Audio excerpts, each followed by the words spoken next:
नमस्कार बंधुरा এই গরমে আমের মরশুমে ঠান্ডা ঠান্ডা আমের নরম মুখে দিলে মিলিয়ে যাওয়া দোকানের মতন ভাপা সন্দেশ হলে আর কি চাই। আর এই ভাপা সন্দেশ আপনারা খুব সহজেই ঘরে তৈরি করতে পারবেন আর কোনো রকম ঝামেলা ছাড়াই তৈরি করতে পারবেন। তবে চলুন আর দেরি না করে আমের ভাপা সন্দেশের রেসিপিটা দেখে নিই। আমের ভাপা সন্দেশ তৈরির জন্য প্রথমে আমাদের দুধটাকে ভালো করে কিছুক্ষণ জাল করে নিতে হবে। দুধটা কিছুক্ষণ আমি ভালো করে জাল করে নিয়েছি। এখন দুধের মধ্যে আমি দিয়ে দেব 1 কাপ পরিমাণে ভিনিগার। ভিনিগারটা আমি মেপে একটা বাটিতে নিয়ে নিয়েছি। এখন অল্প অল্প করে ভিনিগারটা দিয়ে আমি দুধটাকে ছানা তৈরি করে নেব। দেখুন বন্ধুরা, আমি দুধ থেকে ছানা তৈরি করে নিয়েছি। এখন কিছুক্ষণ ভালোভাবে আলতো হাতে নাড়িয়ে চাড়িয়ে ছানাটাকে ভালোভাবে জমাট বাঁধতে দিতে হবে। আপনারা যদি আজকে আমার চ্যানেলে নতুন এসে থাকেন অবশ্যই চ্যানেলটিকে সাবস্ক্রাইব করে রাখবেন, যাতে আমি যখনই ভিডিও ছাড়ি আপনারা তার নোটিফিকেশনটা একদম সাথে সাথে পেয়ে যান। এখন আমি একটা ছাঁকনির সাহায্যে ছানাগুলোকে ভালোভাবে ছেঁকে নেব আর ছানার থেকে ছানার জলটাকে আলাদা করে নেব। ছানাটাকে ভালোভাবে ছেঁকে নেওয়ার পরে আমি ছানাটাকে একবার পরিষ্কার জল দিয়ে সুন্দরভাবে ধুয়ে নিচ্ছি, যাতে ছানার মধ্যে কোনো রকম টক ভাব না থাকে। দেখুন বন্ধুরা, আমি ছানাটাকে সুন্দরভাবে ধুয়ে নিয়েছি। 2 থেকে 3 বার আমি ভালোভাবে ধুয়ে নেব। এখন ছানাটাকে আমাদের কিছুক্ষণ রেখে দিতে হবে, যাতে ছানার থেকে সমস্ত জলটা ভালোভাবে ঝরে যায়। ছানার থেকে যখন ভালোভাবে জলটা ঝরে যাচ্ছে ততক্ষণ আমরা আমটাকে কেটে নেব। আমি এখানে একটা আম নিয়ে নিয়েছি। আপনারা যতটা পরিমাণ আমের এই ভাপা সন্দেশ তৈরি করবেন সেই অনুযায়ী আপনারা আমের পরিমাণটা বেশি কম দিতে পারেন। আমটাকে আমি ছোট ছোট টুকরো করে কেটে তারপর ব্লেন্ডার জারের ভিতরে দিয়ে দেব। আমটাকে আমি ছোট ছোট টুকরো করে কেটে নিয়েছি। এখন চামচের সাহায্যে আমের পাল্পগুলোকে বের করে আমি মিক্সার জারের মধ্যে দিয়ে সুন্দরভাবে মিহি করে ব্লেন্ড করে নেব।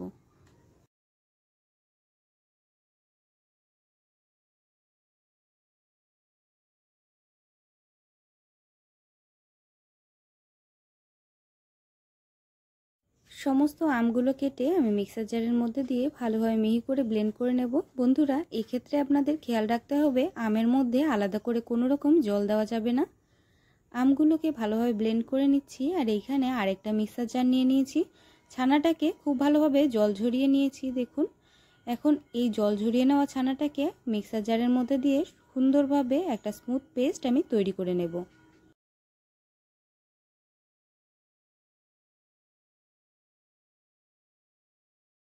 সমস্ত ছানাটাকে আমি মিক্সার জারের মধ্যে দিয়ে দিয়েছি আর তার সাথে আমি দিয়ে দিচ্ছি 2 থেকে 3 চামচ পরিমাণে চিনি। আপনারা যতটা মিষ্টি খেতে পছন্দ করেন সেই বুঝে চিনির পরিমাণটা নিজেদের অনুযায়ী বেশি কম দিতে পারেন। দেখুন বন্ধুরা, ছানাটাকে আমি সুন্দরভাবে একদম মিহি করে পেস্ট করে নিয়েছি। এখন এই ছানার পেস্টটাকে আমি একটা পাত্রে নামিয়ে নেব।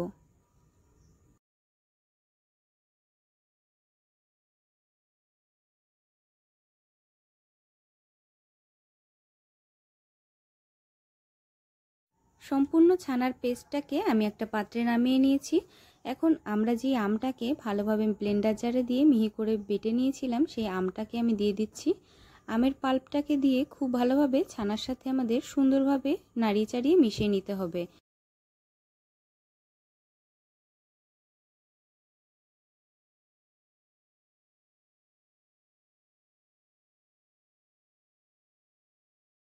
আমের পাল্পের সাথে ছানার মিশ্রণটাকে আমি সুন্দরভাবে নাড়িয়ে চাড়িয়ে মিশিয়ে নিয়েছি। এবার চলুন বন্ধুরা, আমরা আমের ভাপা সন্দেশটা তৈরি করে নিই। আমের ভাপা সন্দেশটা তৈরি করার জন্য আমি এখানে একটা পাত্রের মধ্যে বাটার পেপার লাগিয়ে দিচ্ছি। বাটার পেপারটা নিচের থেকে ভালোভাবে লাগিয়ে দিতে হবে। তারপর চারিপাশ থেকে আরেকটা বাটার পেপার আমি দিয়ে দেব, যাতে এই ভাপা সন্দেশটা আমাদের তুলে নিতে সুবিধা হয়। দেখুন বন্ধুরা, আমি বাটার পেপারটা চারপাশ থেকেও লাগিয়ে দিয়েছি। এখন মাঝখান থেকে আমরা যে ছানার মিশ্রণটা তৈরি করেছিলাম সেটাকে আমি সম্পূর্ণ ঢেলে দেব।